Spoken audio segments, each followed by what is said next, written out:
creative process with Vince Ornato.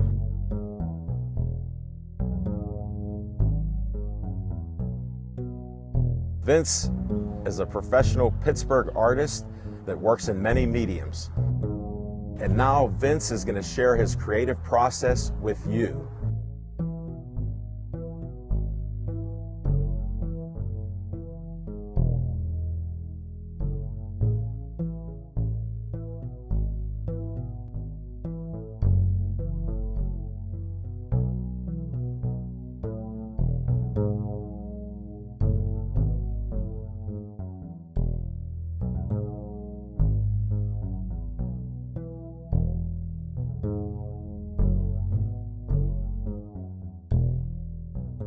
Hi everybody, this is a special treat for me today because I've always been fascinated by the idea of writing fiction, and we have one of Pittsburgh's local novelists here, Tom Sweterlitsch, today. And Tom's story is slightly unusual in the sense of, from what I understand, the first novel he tried to publish ended up being published by a major house, Putnam, and it's been successful, and he recently has published his second one. Welcome, Tom. Hey, thanks. All right, okay. Hey, I want to know, first of all, you were born in Iowa, right? I was born in Iowa, Dubuque, Iowa, but my family moved away before I'd even turned 1 year old, so I grew up in Ohio. You grew up in Ohio, which part? Canton, Ohio. Oh, you grew up by the Hall of Fame, then the Football Hall of Fame. Yeah. Are Definitely. you a football fan? Sure, Yeah, like okay. everyone. Yeah, my dad worked in the hotel restaurant industry, so he moved around. We moved around a little bit, but then he settled in Canton. We grew up there. And you ended up in Pittsburgh by going to Carnegie Mellon. That's how you started. Yep. In Pittsburgh. Yeah, my older sister went to Carnegie Mellon as an engineering major, and so I was aware of the school. And I went to college for 1 year at Kent State, which is near Canton. Then I transferred to Carnegie Mellon to major in creative writing. Now, how did you, I want to phrase this right, how did you discover writing? Do you have memories of this, other than every child learns to read and all, but that there was something to it that was a little bit deeper for you, a little bit more personal? I have memories when I was in sixth grade writing stories, and then of course in high school. That's just what I did. A lot of kids. I have distinct memories of being at parties and then taking my book and notebook and finding a quiet room and just shutting the door and writing stories. So, yeah, so that's what I was doing, and I played a lot of Dungeons and Dragons as a kid, which is also very much storytelling and writing. So that's just been something I've been plugged into for my whole life. When you were in grade school, did the teacher, in my case as a professional artist, the nuns in grade school noticed my drawing ability before maybe anybody else did? Were your grade school teachers aware of your writing a little bit more or more often than some of the other kids? When I was in high school, this would have been maybe my junior year, there was one of the teachers, my British lit teacher, for some reason I trusted her and I would bring her stories, and I realize now that they were all horror stories. They were pretty, these violent Stephen King type things, and she was just very, very encouraging, to keep following that path of writing, whatever I was showing her. So, yeah, I often think about that moment where someone could have shut me down. So they could have really been discouraging. You look back on those moments and you don't understand the value of them at the time. So it's great to look back on some of that stuff. Sometimes you'd like to look up some of those old teachers and say hello to them and say, by the way, I'm going to tell you something. Yeah, for sure. That'd be really nice. So speaking of Stephen King, an interview with him once I saw, he came in from a family of readers, and that, the neighbor said it was not uncommon for him to be walking down the road as a little boy reading a novel. Now, let's get to the reading part of it. Were you the type that was pretty much reading novels as a child all the time? You always had something in front of you, or it was kind of hit and miss for a while? Yeah, I came to reading a little bit later. In fact, there's a lot of the sort of classic young adult books that a lot of people have as touchstones as their childhood that I completely missed. I just wasn't a reader until... probably until I was about 14 or 15. Then I started. Really? That's surprising to me. Yeah, and reading is that's the most important part of writing. once you're 13, 14 years old, you start reading more and more novels. I assume you were reading maybe George Orwell, Melville, and that type of thing. Probably the biggest shock to my system was when I was 16 and I read The Last Temptation of Christ, and that was sort of this moment realizing the possibilities of literature. That was when I was a sophomore in high school, so that was very important to me. I don't remember too much just just pleasure reading. I think when I started reading pretty deeply, it was with knowing I wanted to write in mind anyway. Writing stories for me, especially at that time when I was a kid, was always the most serious thing I could be doing. It was always the most important, most serious thing about my life. Okay. And I think discovering some authors around that time also just plugged me in a little bit more specifically to what it was I was trying to do. Okay. But there were a lot of things around that time. I went to just a public high school in Canton, Ohio, but I was very lucky that at the time they offered Latin as one of the language courses, and I had a couple of really amazing Latin teachers.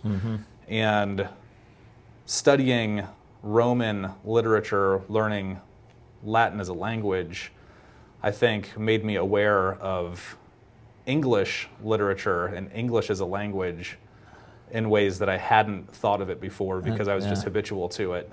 So I was aware of that happening also, that I wanted to kind of look at the stories I was learning about in the lit classes in the same way that I would look at a story that I was learning about in Latin classes and sort of, analyzing that. And when you started getting an appreciation for the beauty of language absolutely. itself. Yeah, absolutely. I remember when I was a little boy, my dad would always complain that they took Latin out of schools. And of course, when you're second grade, you're wondering no one speaks Latin. I didn't understand what he meant. I started going to Italy about 10, 12 years ago, and I started learning Italian and then that kind of thing. And in my 50s, I started having appreciation in a way I didn't have earlier, simply because of not having learned foreign languages. And then when I started work, I can speak, I'd call it functional Italian now. But again, then the Latin root, and I can decipher things now. And man, it's fun. And you, like anything, the more you look at it, you start getting that deeper appreciation. That's a great thing. And you connected to it early on. Oh yeah. I wasn't the best student throughout high school, but I was very passionate about what I was interested in, and so those were. That's a great way to put it. I wasn't the best general student, but if I was interested in something, I was very passionate. Yeah. The old Steeler coach Chuck Noll would have said, you have to have enthusiasm for this endeavor. Find the things that you have enthusiasm for, because then you'll go the extra mile, have deeper energy and everything. That's true. Yeah. Now I'll call you a science fiction writer at this point. You're. First novel, Tomorrow and Tomorrow, and then the second one, The Gone World, and it's also set in a western Pennsylvania area, sci-fi type, might call it a thriller, but there's a mystery involved in a crime and so on and so on. And when I read Tomorrow and Tomorrow, this kind of sci-fi world you created, the aftermath of a nuclear attack on Pittsburgh, it's reading like a page-turner at the same time, and I thought, boy, this is really interesting. It's a heavy novel while almost being a Mickey Spillane. I see what's happening next, kind of thing, and I don't think that's very easy to pull off. There's a lot of meat to it while having the page turner feel, if you know what I'm saying. Yeah. So I think that came in when I was interested in writing what became my first novel. I had never written. Well, that's not true. I'd written one longer project that was essentially a novel, but it was pretty terrible, and I knew I had to kind of figure out novel writing, and so I turned to mystery novels, thinking that mystery novels were pure plot. So Raymond Chandler for Tomorrow and Tomorrow, Raymond Chandler was my touchstone, and I read through his works really trying to figure out how he did plotting. And so then I took what I learned from that and used sort of the mystery thriller plot as an engine for the science fiction book. Okay. And that's the way I viewed it. Okay. So that I wouldn't get lost in just the world building or the descriptions or the science fiction aspects. I would always have to point back to the through line of the murder mystery. That's what I was experiencing. It's kind of one of those things of after 15 pages, I kind of pause for a minute and say, this is really interesting in and of itself. I'm also reading a story. You go to Carnegie Mellon majoring in At CMU, I was creative writing, English, and history. So a triple major at Carnegie Mellon. Going to college, even at Kent State, felt like a totally different world from high school. I really clicked into, the whole idea of you get to pick what you want to learn about. That was true. It was amazing. I loved college. I couldn't get enough of classes. I just wanted to take as many as possible. Wow. Good for you. You had the enthusiasm. Sure. Yeah. I mean, college was a fun time. You get to learn all kinds of different things. Your mind is open for different kinds of literature at the same time. So I was studying poetry in my creative writing classes then. I was not writing any kind of fiction. But that just, it taught me so much about things like language, word choice, revision. Structure. Some structure, I suppose. It's a little bit different with poems, but one of the things that served me very well is that with a poem, especially when you're in creative writing workshops, the main thing you do is revise the poem. You write it, you share it, you revise it, and that process goes on and on. So I do that with the novels I write now. It's a very similar process of that kind of writing and revision. I think that's been a lesson Does I've carried Shakespeare with enter me. into this experience at any point because of his brilliance, language? I mean, Shakespeare is the greatest writer ever. Big Shakespeare fan. In fact, at CMU, I took every Shakespeare class I could. Nice. So there was at least a Shakespeare class per semester for me. Okay. I mean, absolutely. Yeah. So you're pulling from all these experiences.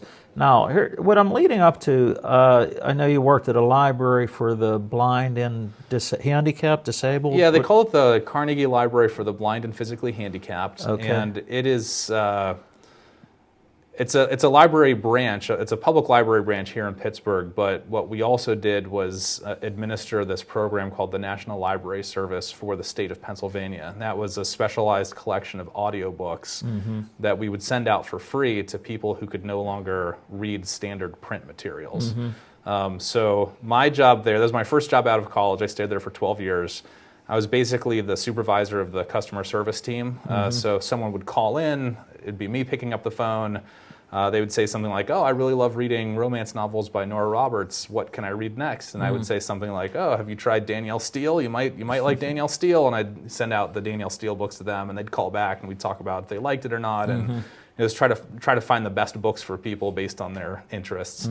So that was my job for 12 years. I really loved it. Yeah. What do you think you gained from that, other than all life experience will help your art? Is there any specific comments you think you can make from that experience and how it helped you in your writing? Oh, yeah, absolutely. So coming out of college, like I mentioned, I was doing all poetry. I did a master's degree in what was called literary and cultural theory. So that was basically a lot of reading and things that would be like philosophy almost. And I had my favorite writers coming out of college. And I was doing that style of writing even for the few years after college. But working at the library sort of put me back in touch with people who were just passionate about stories and storytelling, and sort of reconnected me with some of the kinds of writing that I liked as a kid. And so I didn't even write science fiction until my mid-20s.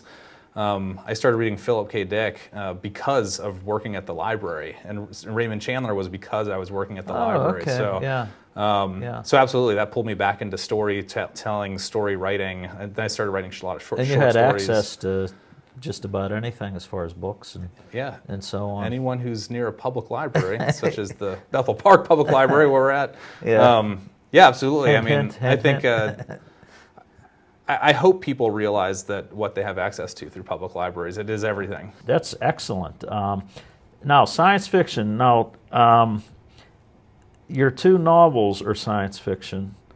How do you become a science fiction writer? What happened? How did that become the genre that you got most interested in? So what happened is, you as a kid, you're writing horror fiction. And you go to college and you learn about poetry and James Joyce and John Cage and the Surrealists, and then you come out of college and you're writing what you think you should write.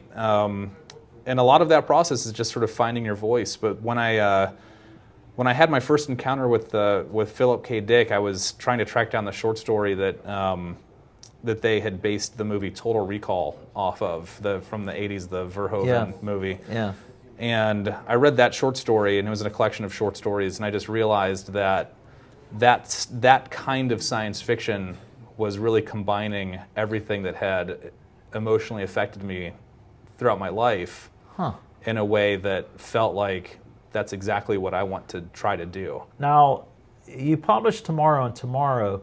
Prior to that, now, had you written a complete novel before writing that? Short stories? Did you publish anything? Or I didn't publish anything. I mean, publishing was and still often is not really what I'm thinking about doing in terms of writing. Yeah.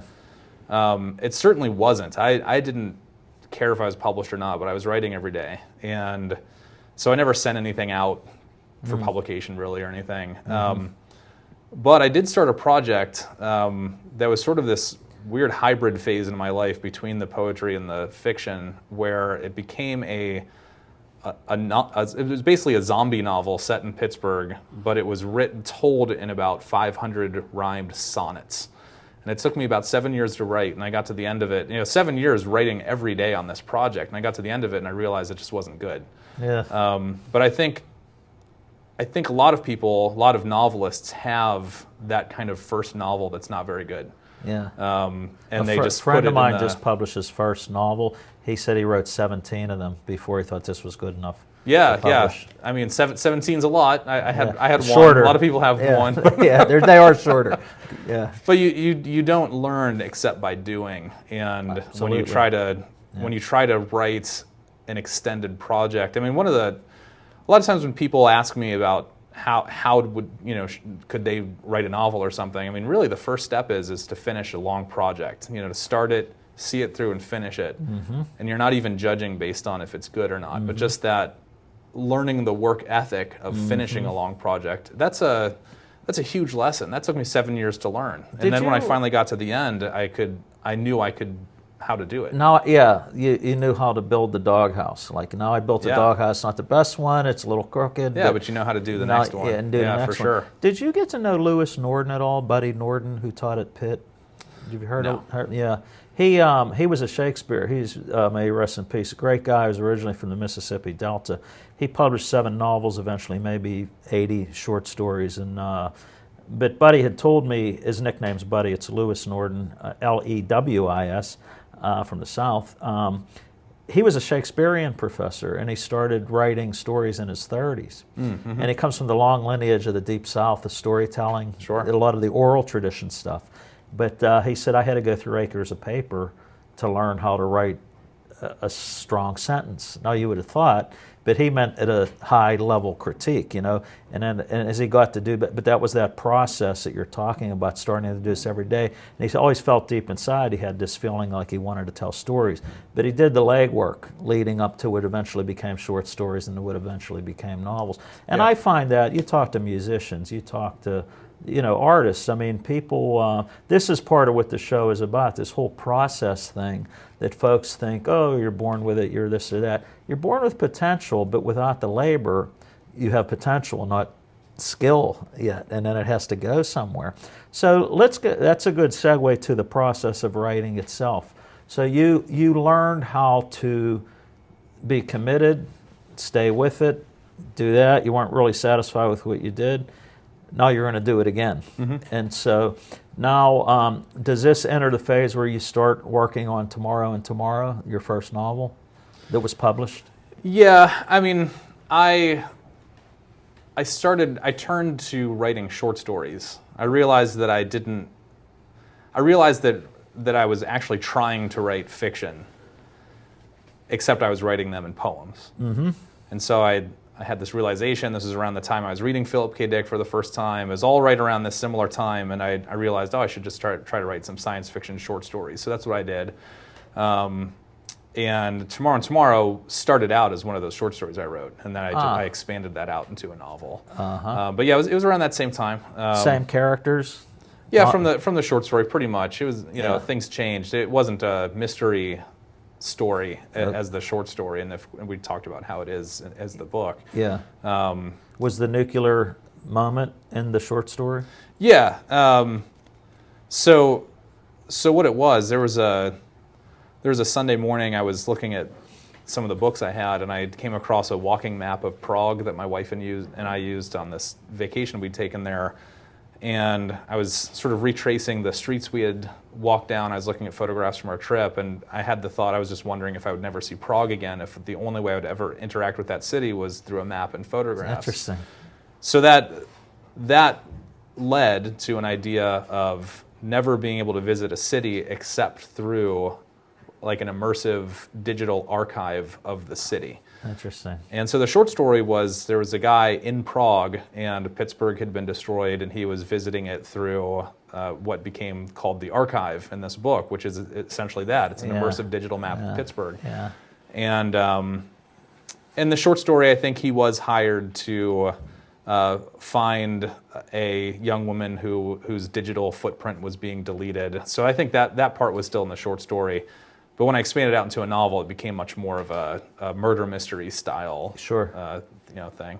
But yeah, it's amazing. I mean, I talk about reading, and that was hugely true. But all through that time in my 20s, those were times where I'd never watched film noir before. Okay. And I just didn't have access. I wasn't exposed to a lot of that kind of movie growing up in Ohio. It just wasn't. Yeah.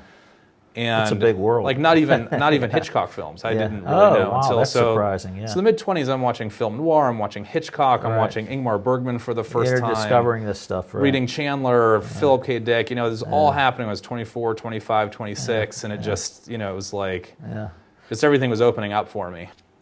When I start out writing, and I'm writing about a character, for instance, I'll think, like, what do I want to write about? Its themes maybe like memory, loss.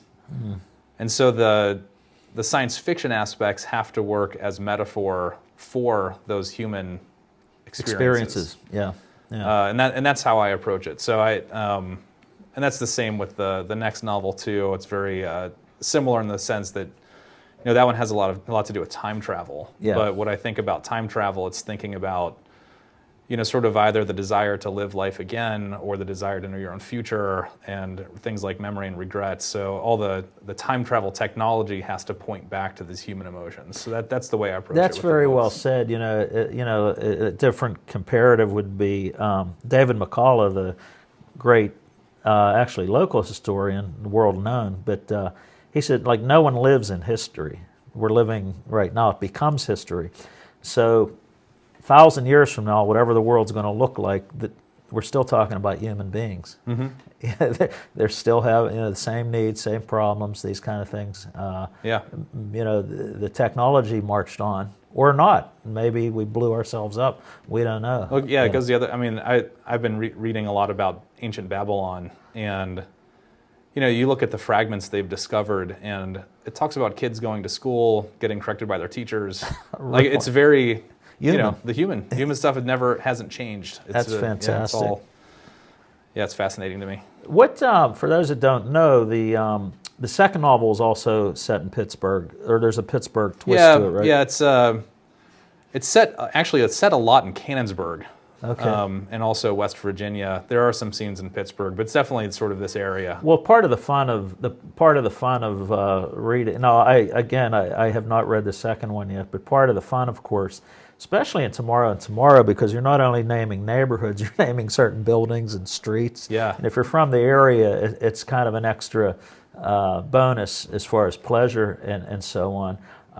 It's very map-like, Tomorrow. Yes. Which is because some things have changed since the book has come out, and so that I'm trying to figure out how I feel about that. But that's all right. Well, one of what I love about your writing itself, aside from the story and everything, is how visually painterly it is. I could open the book almost any spot, and the passages are very visually descriptive. Thank you. Yeah, very much so. I've wondered, because you're married to an artist, I sometimes wonder, you appreciate art anyway, I wonder if the visual part has seeped in to, you know, the way Yeah, you're telling a yeah. story, and I got to paint a picture. That's the fascinating part about writing a novelist for me. They're painting pictures that I see in my head with words, and apparently somebody else that read that story or not, the same thing is happening to them, maybe in their own way, but that's high praise from me to storytellers that do it with words. It's very visual. It is. There's so first of all, I do look at art. I mean, we whenever we go on a family vacation, we plot it around art museums. Yeah. We're very steeped in visual art. Mm-hmm. But the other thing I do, and this is maybe more specific to the actual process of writing, especially with the science fiction, there's some abstract ideas, right? Okay. So, okay. Whenever I think to write a scene, I'll literally close my eyes and try to imagine what would the movie scene be like for this scene. Mm-hmm. And if I can get to a point where I can visualize it like a film, mm-hmm. then I go to write it, and I'm pretty much describing the visual that's a nature little that test. I'd That's a little have. Rorschach test for yourself, a little bit. Well, to a degree. I mean, Yeah. because if I didn't do that step on some of the It's things, I interesting. think I would easily get lost in just language and language that wouldn't necessarily communicate anything to a reader, even if it sounds beautiful to me. But if I'm trying to describe something very specifically visually, Mm-hmm. then I'm more confident that when the reader reads it, they'll also get that same That image. kind of jumps way back to the earlier point I was making when I learned how to draw and paint well, quote unquote. Okay, now I can make a hand look like a hand. I can make this, but so what? Now what? What do I do? You know, it's a pianist or something that can really do these exercises. Well, what do you do with it now? So you're saying, as I can see that image in my head, and is it linked to part of a story? There's more to it than just being able to describe, you know, a scene and so on. You're tying it into a story. Well, I think it's more of a technique I use to make sure that the novel reads cinematically or That's visually. great. Yeah, that's great. And that's different than trying to write something as a movie. I mean, the novels are actually fairly complex, and the language is fairly dense. But at the same time, I want a reader to pick it up and see the story of the novel as if they were watching a movie, and also be moved by the language. So I'm trying to get both qualities into the books. Yeah, very well said. Well, that's a nice way to start wrapping this up. I was surprised to find, I did not know this, you're getting involved in film on collaboration with somebody? Yeah, There's some I mean, short films you've done now? Sort of. There are some short films I'd co-written. So I've had really amazing luck selling the movie options for my books to some Hollywood studios, and with the Gone World, the option for that was bought by 20th Century Fox, and they got it into the hands of one of my favorite film directors, a guy named Neil Blomkamp, who did a movie called District 9 and some others. And we met because of the book, but he was working on some short films, and so the two of us started co-writing some of those together, and he made them for his Oates Studios. It's an independent film studio he's creating, and that was a total blast. Outside of that, and that really came about because we were working together on this book, and we kind of hit it off as friends, and so it was just fun to collaborate.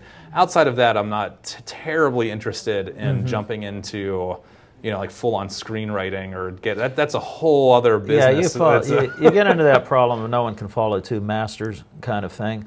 And I mean, that's partially true, and the major thing is when you're screenwriting, you give up creative control. When you're writing a novel, every word is yours. Okay, where can people find you on the internet? How do they get your books? What's that all about? Well, the books are widely available. So your favorite bookstore, indie bookstore preferably, or website, you can just Google my name. I can't thank you enough for coming out, Tom. I hope you enjoyed it as much as I did, and obviously I wish you the best, and with you and your family and your little beautiful daughter. So, okay, thanks for coming. Thanks for having me. All right, great.